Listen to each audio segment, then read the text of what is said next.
Curious George Apple Harvest. It was harvest time, and Mr. Rankins needed help picking his apples. George and his friend the man with the yellow hat were happy to lend a hand or foot. Mr. Rankins explained that they needed to collect every apple. "I'm going to join the Mrs. Roundback," he said.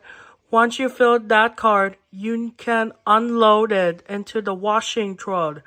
Mr. Rankins took his cart full of apples to the barn and dumped them into the water. It must be their bath time, George thought. George climbed up the branches, collected the shiny red apples in his friend's hat, and put them into the cart. What fun! High up in the tree, he saw Jumpy Squirrel picking apples too. George decided to help. He took Jumpy's apple and tossed it into the cart with the rest of Mr. Rankin's apples. But Jumpy wanted that apple for himself. He leaped in to take it back, and George tried to stop him. "Easy now, George. That lever releases all the apples," said his friend. George looked at the lever. He thought it was an excellent way to get Jumpy out of the cart. "George, no!" George pulled the lever and Jumpy tumbled out, along with all of the apples. "That's okay," said his friend with a sigh. "We can gather them up again." But Jumpy had found his apple, and he ran to hide it in the barn. George decided to follow. George looked around the inside of the barn and wondered. There were all sorts of things to climb on and swing from. It must be some kind of monkey playground. But George was not here to play. He had to get that apple from Jumpy. If only it wasn't so dark in the barn. He found the light switch and flipped it. Everything moved. It was a machine, not a playground. George wondered how it worked. He watched the bucket scoop up the apples. He decided they must carry the apples high away from squirrels. But wait, where was Jumpy? There he was. Jumpy still had the apple he took from the cart.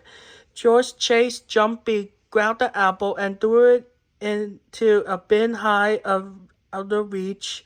Suddenly, the machine stopped.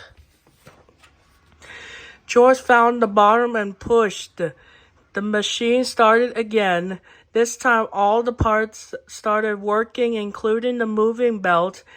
But when he looked up, he saw all the Rankin's beautiful apples being chopped to bits. The chopped up apples dropped into the giant barrel, and the lid was lowered tightly on top of them. Too tightly, liquid began to pour out of the barrel. What a mess! George had an idea.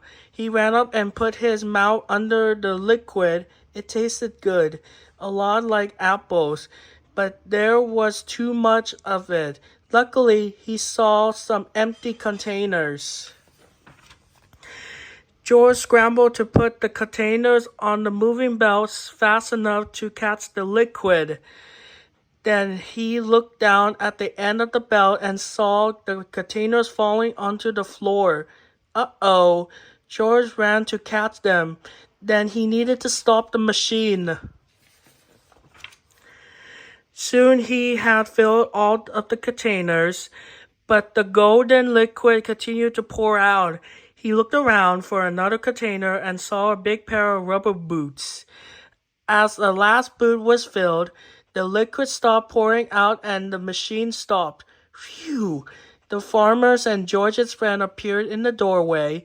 "Will it be?" Mr. Rankins exclaimed. George froze. The Rankinses would surely be upset that he ruined all of their apples. "George," Mrs. Rankins rushed up to him. "You done a fantastic job. All the cider already pressed and bottled. Thank you." "This is some machine," said the man with the yellow hat. "See, the apples are washed here," Mrs. Rankins explained. Then they were lifted up in the to the chopper because chopped apples give more juice. The juice is pressed out of the apples and then bottled. George had not ruined the apples after all. He turned them into cider. Mr. Rankins handed an apple to George. "Here, you earn it," he said. George knew someone who wanted the apple more than he did. He had enough apples for one day. The end.